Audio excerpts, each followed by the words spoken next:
Sa mga sandaling yun, hindi ko na malaya na nawala na ako ng malay. Ang tanging alaala ko ay pag-gising ko sa ospital, hawak-hawak ni Liz ang aking mga kamay na para bang pilit akong ibinabalik sa katinuan. Pinili kong hindi ipaalam sa pamilya ang mga pangyayari. Ayokong makita nila ako sa ganitong estado. Mahina. Talunan. Tanging si Liz lang ang nakakaalam ng sakit na aking pinagdaanan. Kaya ako napasulat dahil hindi ko na kayang kimkimin ang lahat ng nararamdaman ko. Tinutuo ko ang banta ko. Ipinadala ko sa HR nila ang kopya ng video ng kalokohan nilang dalawa. Hindi na nila hinintay na sibakin sila sa kumpanya. Kusa na silang nag-resign. Hanggang dun na lang ang inalam ko tungkol kay Ned at sa co-worker niya. Hindi ko pa kaya. Masyado pang masakit. Paulit-ulit ko siyang tinatanong noon at paulit-ulit din ang sagot niya sa akin. She's just a co-worker. Siniguro niya na wala akong dapat ipag-alala. Dahil ako daw ang mahal niya.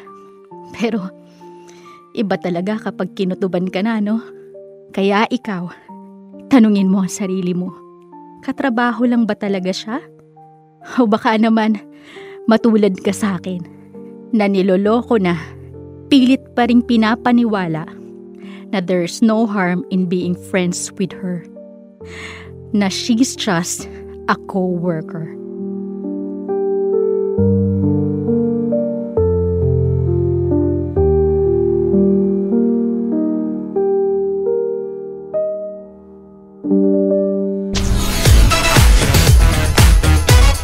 Metro Zone.